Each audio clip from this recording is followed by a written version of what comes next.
Good afternoon, Madam President. Madam President, for a point of personal privilege. Yes, please proceed, because it's a beautiful day on I-95 in Norwalk and points south. Yes, it is. Thank you.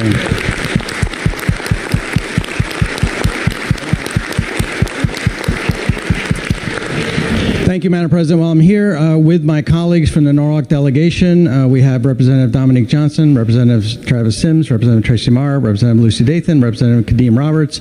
And we thought this would be a great opportunity to say thank you to our DOT workers who worked so hard over the weekend. Madam President, many folks are aware, obviously, of the accident that happened last Thursday morning, where I-95 was closed in both directions, and it was a traffic nightmare for those of us who live in Norwalk.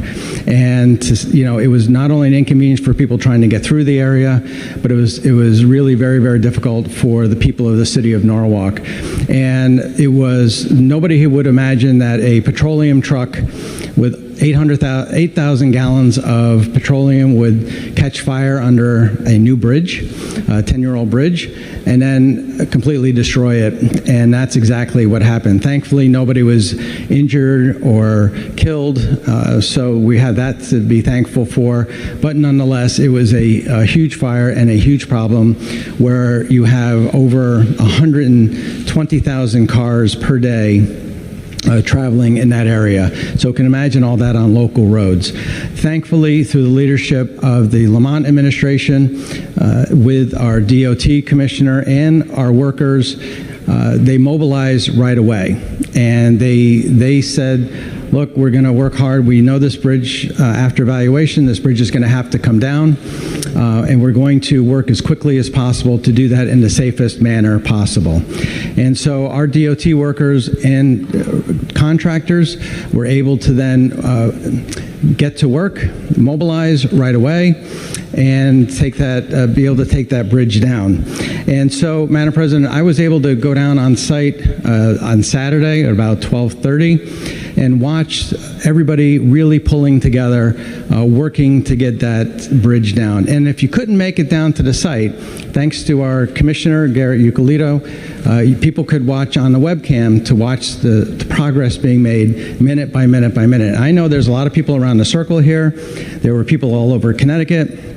And there were people, Norwalk especially, were just glued to their monitors watching the progress being made bit by bit by bit, and being very impressed at how quickly that was being done.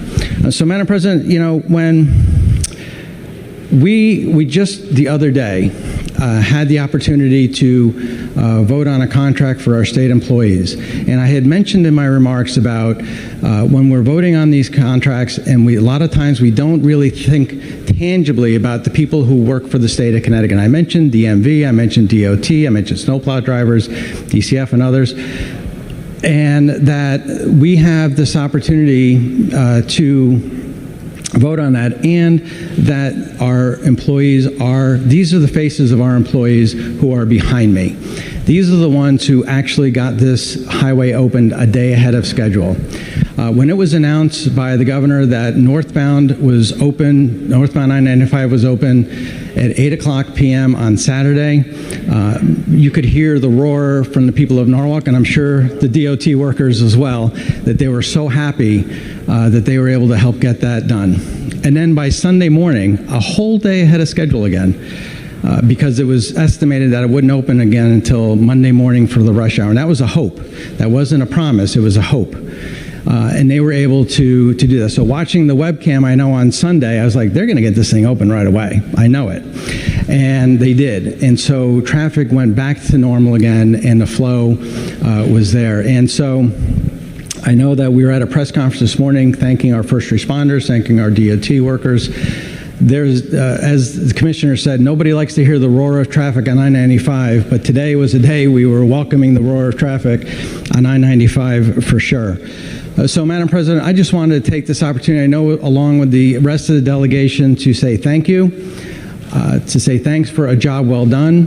Thanks for pulling together. This cannot be done without state workers, without city workers, without our first responders, without the governor, without the mayor, without everybody working together for the benefit of the people we serve. And so that's why I thought it was so important to ask them to come up here today to just provide a thank you, to provide some praise for the work that they do, and put faces on our state employees and thank them for the hard work that they do. So